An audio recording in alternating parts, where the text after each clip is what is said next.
السلام عليكم ورحمة الله وبركاته. أهلا بيكم معايا فيديو جديد من وي. فيديو النهاردة إن شاء الله هشرح فيه معاكم طريقة عمل الوحدة الدائرية اللي قدامنا دي. وحدة سهلة وبسيطة ومميزة وجميلة في نفس الوقت لعمل مفرش سفرة بالتشبيك، وهنشرح مع بعض طريقة التشبيك كمان. أتمنى إن فيديو النهاردة يكون سهل وبسيط عليكم وإن هو كمان ينول إعجابكم. ما تنسوش إذا عجبكم الفيديو تدعموني بلايك وشير وسبسكرايب. هستخدم معاكم خيط صوف متوسط السمك مع إبرة رقم 3.5 ملم. لكن طبعا اتكلمنا قبل كده أكتر من مرة على أنواع الخيوط اللي ممكن نستخدمها في مفارش السفرة، وأولها كان خيط النايلون اللي هو غزل الصياد، وكمان غزل المنجد، وعندنا كمان خيوط القطن اللي هي المصرية. بس زي ما قلنا قبل كده ناخد بالنا من الخيوط اللي بتبهت واللي ما بتبهتش.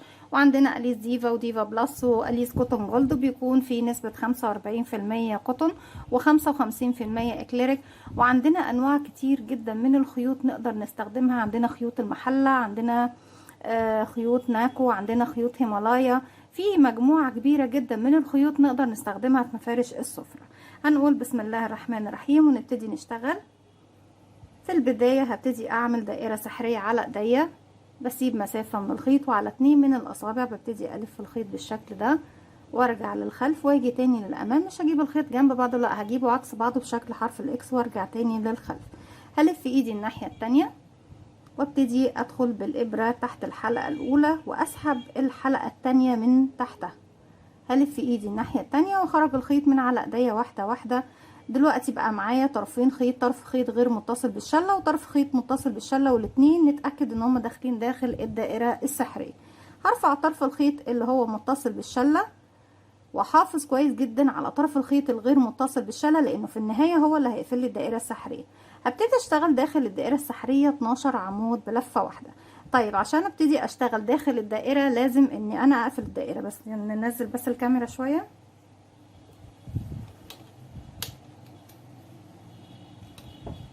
كده، اظن التصوير اوضح.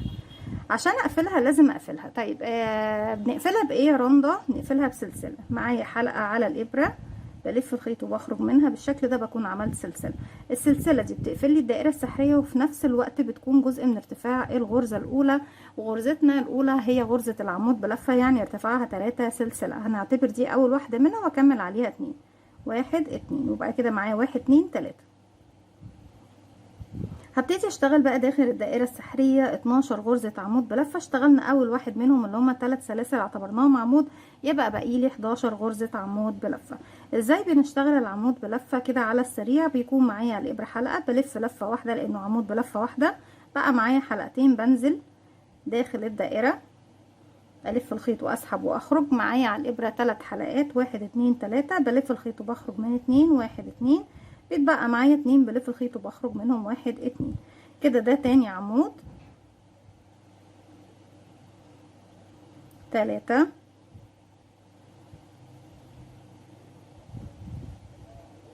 4، يبقى كده 1 2 3 4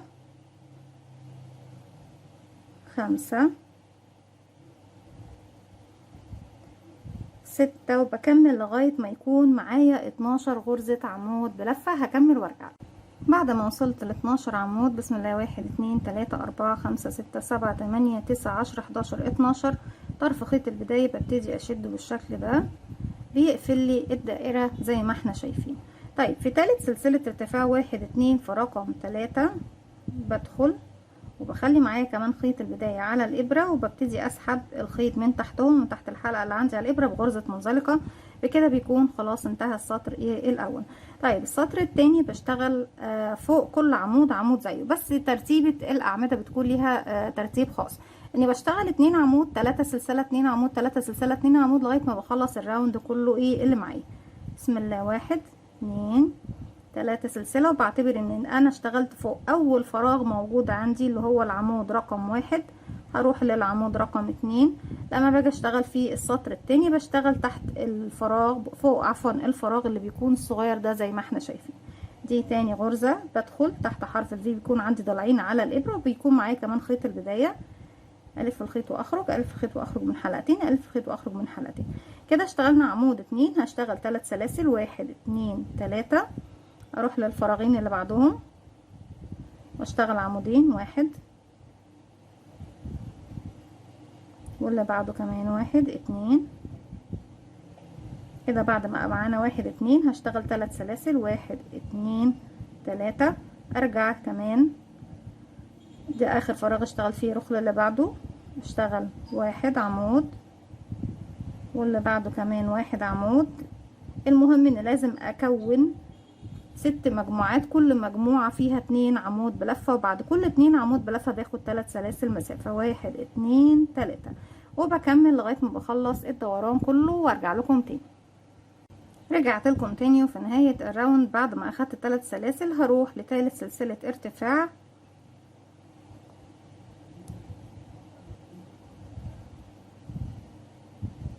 واقفل بغرزة منزلقة. طيب ترتيبنا السطر ده هيكون ازاي؟ هرتفع 3 سلسلة، 1 2 3، وهعتبر نفسي اشتغلت عمود فوق اول عمود. تاني عمود هشتغل فوقيه مرتين، يعني بعمل تزايد فوق تاني عمود بلفة كده، 1 وكمان مرة في نفس الفراغ 2. طيب فوق الثلاث سلاسل هيكونوا كام سلسلة؟ هيكون عندي 5 سلاسل، 1 2 3 4 5. وارجع تاني اروح للمجموعة التانية عمود عمودين، وهكذا 5 سلسلة عمود عمودين، 5 سلسلة عمود عمودين، 5 سلسلة عمود عمودين، لغاية ما بوصل الى نهاية الراوند. كده اول عمود بشتغل فوقيه عمود، تاني عمود بشتغل فوقيه مرتين، 1 كمان مرة 2، 5 سلسلة فوق التلاتة، 1 2 3 4 5. وبكرر عمود عمودين، 5 سلسلة، وهكذا لغاية ما بوصل الى نهاية الراوند.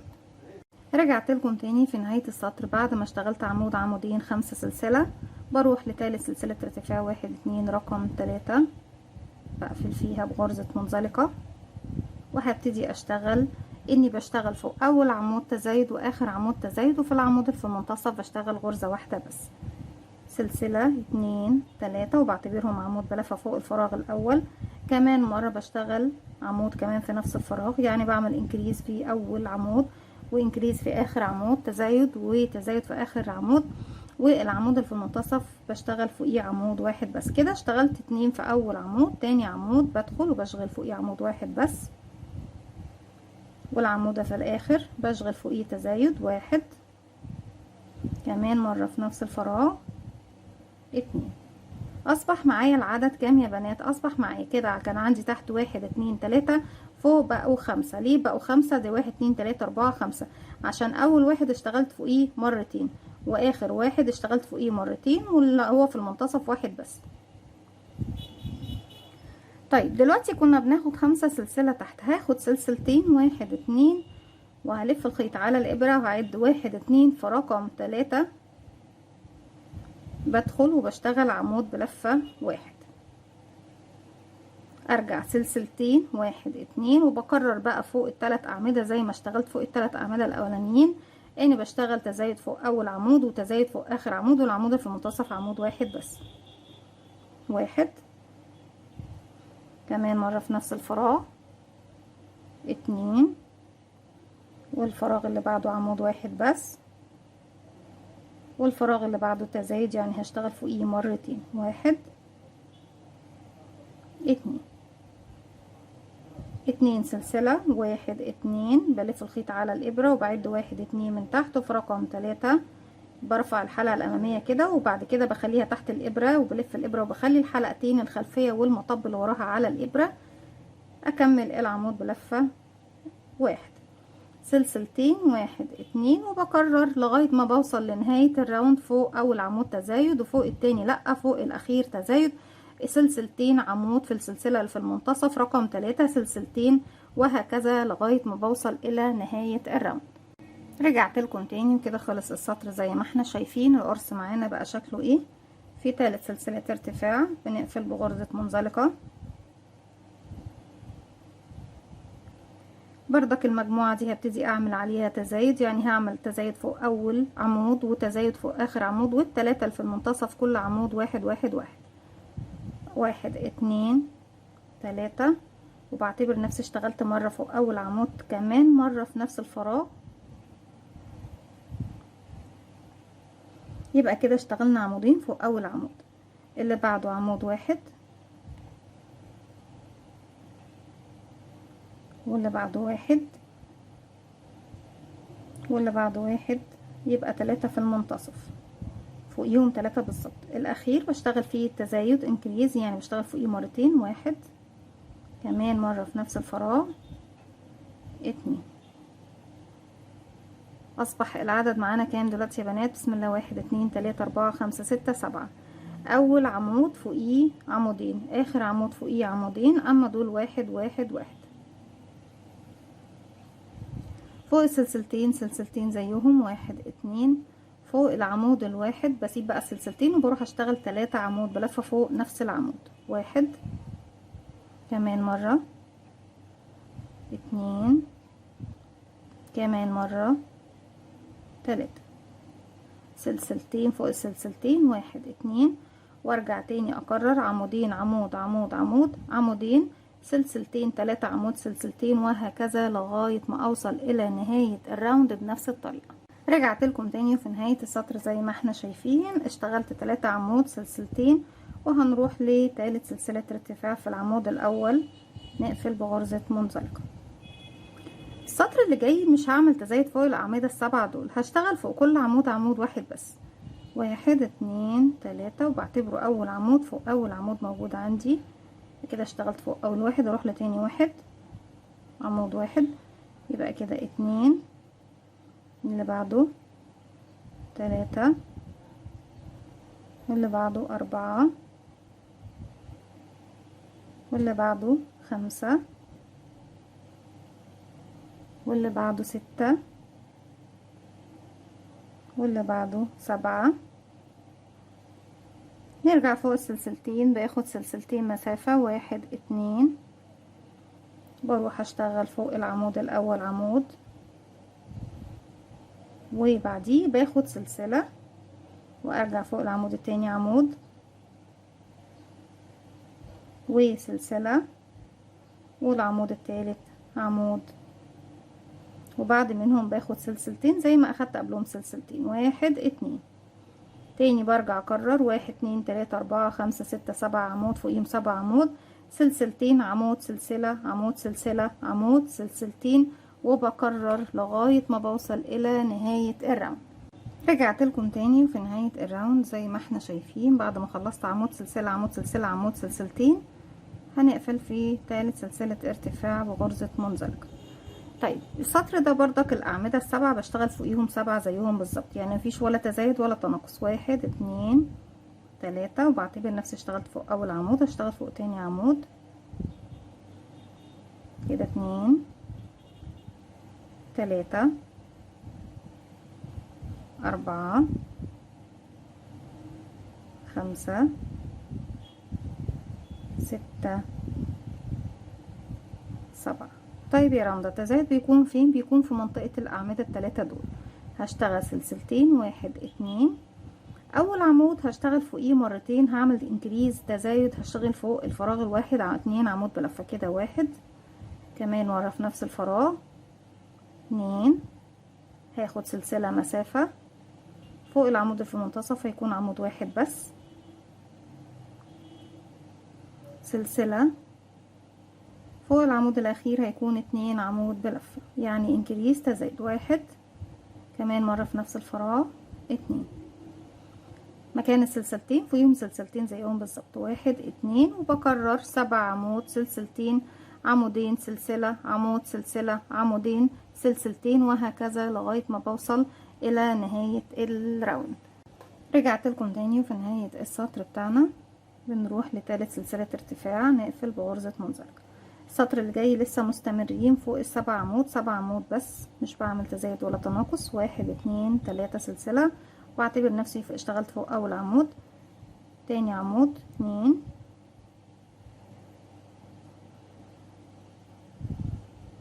تلاتة، 4 5 6 7.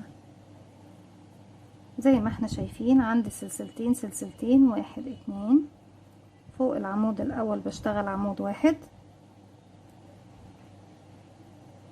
فوق العمود التاني هشتغل تزايد، يعني بشتغل مرتين، 1 كمان مرة في نفس الفراغ 2 سلسلة. العمود اللي في المنتصف هشتغل فوقيه عمود، سلسلة، وكمان عمود في نفس الفراغ، سلسلة، وهروح اشتغل على العمود الاول دوت من هنا من الجهة اللي عندي على اليمين 2 عمود، 1 2، والعمود الاخير عمود واحد بس، سلسلتين 1 2، واروح اشتغل 7 عمود، 1 2 3 4 5 6 7 سلسلتين 1 2، وبرجع اشتغل عمود عمودين، 1 عمود فوق اول فراغ، تاني فراغ بشتغل فوقيه عمودين، 1 كمان مرة في نفس الفراغ، 2 باخد سلسلة مسافة، بروح للعمود اشتغل عمود سلسلة عمود عمود سلسلة، كمان مرة في نفس الفراغ عمود سلسلة مسافة، وبروح اشتغل 2 عمود، 1 وفي نفس الفراغ كمان 2، وبعد كده عمود فوق السلسلتين، باخد سلسلتين زيهم 1 2، وبكرر دوت لغاية ما بوصل لنهاية السطر زي ما احنا شايفين بنفس الاعداد بنفس الطريقة. هكمل وارجع لكم. في نهاية السطر بعد ما اخدنا سلسلتين بنقفل في ثالث سلسلة ارتفاع في اول عمود اشتغلناه بغرزة منزلقة. طيب السطر ده هنبتدي بقى نعمل تناقص في السبعة غرزة عمود بلفة دول، يعني باخد اول 2 مع بعض واخر 2 مع بعض، والتلاتة اللي في المنتصف يكون كل عمود لوحده. علشان اجمع 2 مع بعض برتفع 1 2 سلسلة، وبعتبر نفسي اشتغلت خلاص فوق الفراغ الاول، هلف الخيط وادخل في الفراغ التاني، الف الخيط واسحب، الف الخيط واخرج من حلقتين، الف الخيط واخرج من حلقتين، كده بكون جمعت اول عمودين مع بعض في فراغ واحد. ارجع اشتغل عمود عمود عمود، واللي بعده عمود، واللي بعده عمود، ارجع اخر عمودين باخدهم مع بعض. طيب بنجمعهم مع بعض ازاي؟ بيكون عندي على الابره حلقه، بلف الخيط بيكون معايا حلقتين، هدخل الفراغ اسحب الخيط واخرج، الف الخيط واخرج من حلقتين بس يا بنات، وبخلي الحلقه الاخيره معايا على الابره. ارجع الف الخيط وادخل الفراغ اللي بعده، اسحب الخيط واخرج، الف الخيط واخرج من حلقتين، واخلي الحلقه الاخيره معايا على الابره. كده معايا الحلقه الاساسيه والحلقتين بتوع العمودين اللي بنختصرهم، بلف الخيط وبخرج من الثلاثه مره واحده. كده اصبح ان احنا اشتغلنا على العمودين الاخرانيين عمود واحد بس من فوق، لان احنا جمعنا العمودين في عمود واحد. هرجع اخد فوق سلسلتين سلسلتين، 1 2. دلوقتي عندي عمود عمود عمود، هشتغل فوق العمود الاول عمود واحد، فوق العمود التاني عمود واحد، فوق العمود التالت 2 عمود بلفة، 1 كمان مرة في نفس الفراغ 2. هاخد سلسلتين مسافة، 1 2، هيقابلني عمود من العمودين اللي تحت دول، هشتغل فوق كل واحد منهم عمودين كده، 1 2، واخد سلسلتين، 1 2، والعمود اللي بعده كمان عمودين، 1 كمان مرة في نفس الفراغ 2 سلسلتين مسافة، 1 2. هروح اشتغل العمود دوت فوقيه عمودين، 1 كمان مرة في نفس الفراغ 2، وكل عمود من العمودين اللي في الاخر عمود عمود، 1 1. ارجع اخد سلسلتين مسافة، 1 2، نجمع اول عمودين واخر عمودين والتلاتة اللي في المنتصف مع بعض، بلف الخيط وبدخل اول عمود، اسحب الخيط واخرج، الف الخيط واخرج من حلقتين واخلي الاخيرة، ارجع الف الخيط على الابرة وادخل في العمود رقم 2، اسحب الخيط واخرج، الف الخيط واخرج من حلقتين، 1 2، واخلي الحلقة الاخيرة معايا الحلقة الاساسية وحلقتين العمودين يبقوا 3، بلف الخيط واخرج منهم هما ال3. بكده بنكون جمعنا اول 2. بعد كده اشتغل عمود، واللي بعده كمان عمود يبقى 2، واللي بعده كمان عمود يبقى 3. يبقى ال3 اللي في المنتصف كله فوق كل واحد فيهم 1 1 1. ارجع اشتغل ال2 دول مع بعض، 1 2. معايا 3 حلقات، بلف الخيط واخرج منهم هما ال3 مع بعض. سلسلتين، 1 2. اروح اشتغل عمود عمود عمودين، عمود عمود 2 عمود انكريز، 1 كمان مرة في نفس الفراغ، 2 سلسلة، 1 2 عمودين انكريز، 1 2 سلسلتين، 1 2. ارجع فوق العمود عمودين انكريز، 1 2 سلسلتين، 1 2. العمود اللي هيقابلني الاول بشتغل فوقيه مرتين، 1 2 انكريز، وعمود عمود، 1 1 1 2 سلسلة. وبكرر لغاية ما بوصل الى نهاية الراوند بنفس الطريقة. هكمل وارجع لكم. رجعت لكم تاني، وفي نهاية الراوند بنقفل فيه الغرزة اللي كنا جمعينها في 2 مع بعض في حرف الفي اللي فوق لأول غرزة بغرزة منزلقة. طيب بردك بنعمل تناقص في نفس المكان. هرتفع 1 2 فوق نفس المكان اللي انا فيه اللي هو اول فراغ يعتبر، واروح اشتغل كمان معاه تاني فراغ بالشكل ده. بكون جمعت اول 2 مع بعض زي ما احنا شايفين في غرزة واحدة. ارجع اشتغل غرزة فوقيها غرزة واحدة، والغرزتين اللي في الاخر بجمعهم بردك مع بعض، يبقى معايا 3 غرز في المجموعة دي. يبقى جمعنا 2 في واحدة وواحدة و2 في واحدة، بقى معايا 1 2 3. فوق السلسلتين كنت باخد سلسلتين هاخد 3، 1 2 3 سلسلة. وبعد كده فوق الاربع اعمدة دول هشتغل فوقيهم 4 زيهم بالظبط، 1 واللي بعدها 2 واللي بعدها كده 3 واللي بعدها يبقى 4 كمان 3 سلاسل، 1 2 3. هرجع اشتغل بقى عندي هنا 2 عمود بلف. هشتغل فوق الاولاني عمود واحد، واروح اشتغل فوق العمود التاني عمودين انكريز. بشتغل عمودين في نفس الفراغ، 1 كمان مرة في نفس الفراغ، 2 3 سلاسل، 1 2 3. هروح اشتغل بقى هنا في الاول مرتين وفي اللي بعده مرة واحدة انكريز، 1 كمان مرة في نفس الفراغ يبقى 2، وبعد كده عمود واحد في الفراغ اللي بعده، 3 سلسلة، 1 2 3. وفوق الأربعة عمود 4 عمود زيهم، 1 2 3 4 3 سلسلة، 1 2 3. وهروح اجمع عمودين عمود عمودين كده، 1 2 مع بعض، 1 2. ونخرج ال3 حلقات مع بعضهم، واللي جاي عمود واحد فوق عمود واحد، والاتنين اللي جايين مع بعض، 1 2 1 2 3 سلسلة. نشتغل 4 عمود فوق 4 عمود، 1 2 3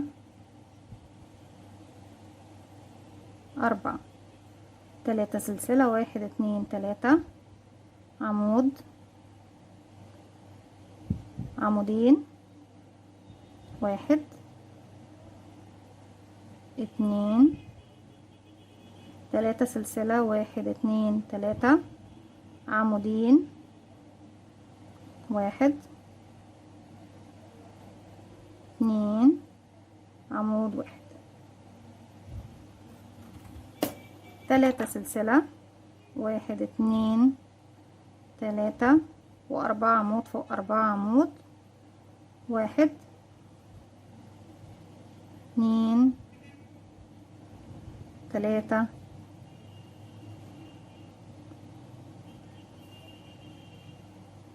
4 3 سلسلة، 1 2 3، وبكرر لغاية ما بوصل الى نهاية الراوند بنفس التكرار وبنفس الاعداد اللي اشتغلناها مع بعض. بكمل الدايرة كلها وارجع لكم تاني نكمل مع بعض. السطر اللي جاي هو الاخير واللي هنشبك فيه مع بعض ان شاء الله. رجعت لكم تاني كده في نهاية السطر دوت رقم 10. بقفل بمنزلقة فوق الغرزتين اللي كانوا مع بعض في فراغ واحد من فوق. اول غرزة عندنا موجودة اهي. طيب السطر ده ببتدي اعمل بردك تناقص، 1 2 سلسلة، وكده بعتبر نفسي اشتغلت فوق اول فراغ. هروح بقى فوق تاني فراغ، الف الخيط واخرج، الف الخيط واخرج من حلقتين واخلي الحلقة الاخيرة، الف الخيط وادخل في تالت فراغ، اسحب الخيط واخرج، الف الخيط واخرج من حلقتين واخلي الحلقة الاخيرة معايا على الابرة. بقى معايا 1 2 3 الف الخيط واخرج منهم هما التلاتة. طيب كده جمعت التلاتة اعمدة اللي عندي تحت في فراغ واحد بس من فوق. هاخد 11 سلسلة مسافة، 1 2 3 4 5 6 7 8 9 10 11، وارجع اروح اجمع الاربعة دول مع بعض في فراغ واحد. بلف الخيط، بدخل اول فراغ، اسحب الخيط واخرج، الف الخيط واخرج من حلقتين واخلي الاخيرة، الف الخيط ادخل رقم 2، اسحب الخيط واخرج، الف الخيط واخرج من حلقتين واخلي الاخيرة، الف الخيط ادخل في رقم 3، اسحب الخيط واخرج، الف الخيط واخرج واخلي معايا الحلقة الاخيرة. كده يبقى فاضل لي عمود واحد. بكرر نفس الحكاية معايا، بلف الخيط وبدخل في العمود رقم 4، اسحب الخيط واخرج، الف الخيط واخرج من حلقتين واخلي الاخيرة. كده بقى معايا 4 حلقات، 1 2 3 4 بالاضافة للحلقة الاساسية يبقوا 5. هلف الخيط واخرج منهم كلهم مرة واحدة. هرجع اخد 5 سلسلة مسافة، 1 2 3 4 5 6 7 8 9 10 11، عفوا بناخد 11 سلسلة مسافة، وبروح اجمع الثلاث اعمدة اللي جايين مع بعض كده. 1 2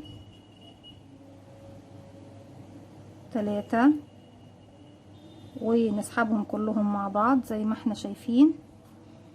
طيب انا هنا دلوقتي ابتدي اشبك في واحدة تانية بداية من الفراغ دوت. يعني انا عندي الوردة دي فيها 1 2 3 4 اضلاع.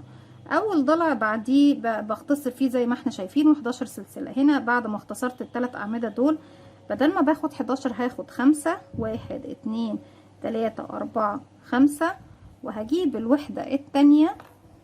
وطبعا اول وحدة كلها بعمل اختصارات فوق كل الاعمدة اللي بتقابلني. يعني دوت فيه 4 باخدهم مع بعض، هنا 3 باخدهم مع بعض، 3 مع بعض، 4 مع بعض، 3 مع بعض، وهكذا. بس ما بين كل فراغ والفراغ التاني 11 سلسلة ثابتة في كل ايه الوحدة بتاعتي. طيب هاجي هنا زي ما احنا شايفين بالشكل ده اهو. هجيب، انا عندي دي اهي بسم الله، هتكون عند اختها بالظبط هنا، والوحدة دي مع دي، وهنا مع هنا، وهنا مع هنا، ودي مع دي. هنبتدي نشبك فين يا بنات؟ يعني انا بصوا عديت المكان ده ونعتبر ده زيه بالظبط. تاني فراغ بردك سبته واشتغلت السلاسل كاملة 11. تالت اللي هو يعتبر عندي بقى هنا ايه اللي هو تاني واحد من الوردة دي، هنا اهو اشتغلت 5 سلاسل. وهاجي هنا عند المكان رقم يعني هنا عندي ده، هبتدي اشبك فين؟ في المكان ده اهو، ان انا بفوت اول ورقة من الوردة وفي تاني واحدة باجي في نصها بالظبط. احنا هنا عملنا 5 سلاسل بسحبهم بالشكل ده. الورقة الاولى بفوتها، الورقة التانية باجي في نص السلاسل ببتدي اعد السلاسل. عندي هنا 1 2 3 4 5، وفي رقم 6 1 2 3 4 5، وفي رقم 6 بدخل في السلسلة دي اسحب من تحتها زي ما احنا شايفين الحلقة اللي احنا عاملينها. بكده كأني اشتغلت السلسلة رقم 6. هكمل 7 8 9 10 11، يعني كمان 5 سلسلة، واروح اعمل ايه؟ هجمع الثلاثة دول مع بعض. 1 2 3 واسحبهم مع بعض. لسه ما زلنا بنشبك في الوحدة التانية، بجمع بشبك في الوحدة التانية في 6، يعني كل وحدة بتشبك في اختها في 6 اماكن. وفي مكان اللي هو دوت يا بنات بيكون مشترك ما بين الاربع وحدات اللي بيكونوا جنب بعض. يعني هنا هيكون عندي تحت وحدة وهنا هيكون عندي تحت وحدة، بيشتركوا كلهم هنا، بيكون مكان زاوية. 1 2 3 4 5. برفع الحلقة بالشكل ده، بشوف السلاسل ال11 اللي بعدهم، بعد 1 2 3 4 5، وفي رقم 6 عفوا نعد تاني 1 2 3 4 5، ودي رقم 6 اهي. بدخل اسحب الحلقة من تحتها اللي انا سحبتها دي، وكده كأني اشتغلت سلسلة رقم 6. بعد 1 2 3 4 5، واروح للفراغ اللي بعده، ابتدي اشتغل الاربع اعمدة دول مع بعض. 1 2 3 4. معايا 5 حلقات بلف الخيط وبخرج منهم كلهم مع بعض. 1 2 3 4 5، وبشوف السلاسل اللي بعدها فين، وبعد 1 2 3 4 5 ورقم 6. بدخل اسحب الحلقة دي اللي انا سحبتها لفوق من تحتهم بالشكل ده، وبرتفع 5 سلسلة. 1 2 3 4 5. هيقابلني ال3 عمود اللي مع بعض، بجمعهم مع بعض. 1 2 3، وبقفلهم مع بعض. 1 2 3 4 5. طيب كده شبكنا في كام وحدة او كام جزء؟ 1 2 3. لسه فاضل لنا كمان 3. احنا كده معانا 1. بسحب الحلقة دي وباجي هنا من وسط السلاسل اللي هي دي اهي في الجهة المقابلة، بعد 1 2 3 4 5 في رقم 6 اللي هي في المنتصف يا بنات، تعتبر السلسلة الوسطى بالنسبة للسلاسل ال11. هسحب الحلقة دي من تحتهم كده، بتكون بمثابة السلسلة رقم 6 في المكان ده. 1 2 3 4 5. هيقابلني 4 عمود بجمعهم مع بعض. 1 2 3 4، ونسحبهم مع بعض. 1 2 3 4 5. الفراغ اللي بعده بعد 1 2 3 4 5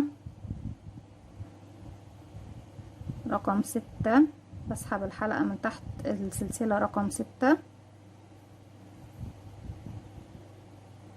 1 2 3 4 5، واروح اجمع الاعمدة دي مع بعضها 3. 1 2 3، واقفلهم مع بعض. 1 2 3 4 5. اعتقد ان ده الفراغ رقم 6. احنا كده عندنا 1 2 3 4 5. ايوه فعلا دي اخر مكان هشبك الوحدة دي في الوحدة دي مع بعض. بعد كده المفروض ان بيكون عندي وحدة في الجهة دي ببتدي اشبك فيها، ووحدة في المجموعة في الجهة دي ببتدي اشبك فيها 6 فراغات بردك. يعني في كل وحدة والوحدة المقابلة ليها بشبك في 6 فراغات. بيكون عندي الفراغ دوت بيكون مشترك ما بين الوحدة دي والوحدة اللي تحت هنا والوحدة اللي تحت هنا والوحدة اللي فوق هنا. يعني 1 2 3 4 بيكون المكان دوت مشترك ما بين الأربعة، والمكان اللي هنا بردك هيكون مشترك ما بين الأربعة يا بنات، ناخد بالنا. طيب لما باجي اشبك في المكان دوت وباخد وحدة تانية، يعني باجي اشبك بقى الوحدة دي او الوحدة دي او الوحدتين في المكان ده، بشبك فين هنا يا بنات؟ بنزل من تحت بصوا، بنزل من تحت الفراغ كده اللي ما بين الاتنين في المكان ده بالظبط، وابتدي اسحب الخيط بتاعي من الوحدة اللي هتكون هنا او الوحدة اللي هتكون هنا، وهكذا.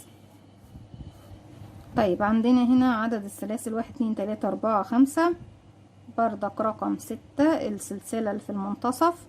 بسحب منها الحلقة دي اهي، وارتفع 1 2 3 4 5، واروح بقى ابتدي اكمل الوحدة اللي على اليسار كلها بنفس الطريقة. 1 2 3. اجمع كل الاعمدة اللي بتقابلني في فراغ واحد من فوق. طيب هنا انا مش هشبك في الجهة دي، لو في عندي بقى وحدة تانية هنا هشبك فيها بنفس الطريقة، ان برتفع 5 سلسلة اشبك في الحلقة اللي في النص وارجع اشبك في اعمل 5 سلسلة. اما دلوقتي مش هشبك، فهرتفع 1 2 3 4 5 6 7 8 9 10 11، وابتدي اروح للاعمدة اللي بعدها، دول 4 هجمعهم في فراغ واحد من فوق. 1 2 3 4. بالله عليكي بعدي شوية. وبعد كده معايا 5 حلقات الف الخيط واخرج منه 11 سلسلة. 1 2 3 4 5 6 7 8 9 10 11، وهكذا بجمع بقى الثلاثة دول مع بعض. 11 سلسلة اجمع الاربعة مع بعض، 11 اجمع 3، 11 اجمع 3، 11 اجمع 3، على حسب العدد الموجود والمتوفر عندي. بتكون دي طريقة التشبيك ما بين الوحدات وبعضها. زي ما احنا شايفين الشكل هو دائري صحيح، لكن لما بنيجي نشبك الوحدات في بعضها بنشبكها على اساس ست اماكن، يعني كأننا بنشبك وحدة سداسية. دي كانت فكرة الفيديو النهاردة. دي كده الوحدة كاملة، وبكمل بقى الوحدة دي بنفس الطريقة 11 سلسلة، وبجمع كل مجموعة أعمدة مع بعض في فراغ واحد لغاية ما بوصل لنهاية السطر، بقفل بغرزة منزلقة فوق أول فراغ اشتغلته. اتمنى ان فكرة الفيديو النهاردة تكون سهلة وبسيطة، وتكون كمان تنول اعجابكم. ما تنسوش اذا عجبكم الفيديو تدعموني بلايك وشير وسبسكرايب، واستنوني في فيديو جديد من وي. وما تنسوش كمان تفعلوا الجرس عشان يوصلكم مني كل جديد. السلام عليكم ورحمة الله وبركاته.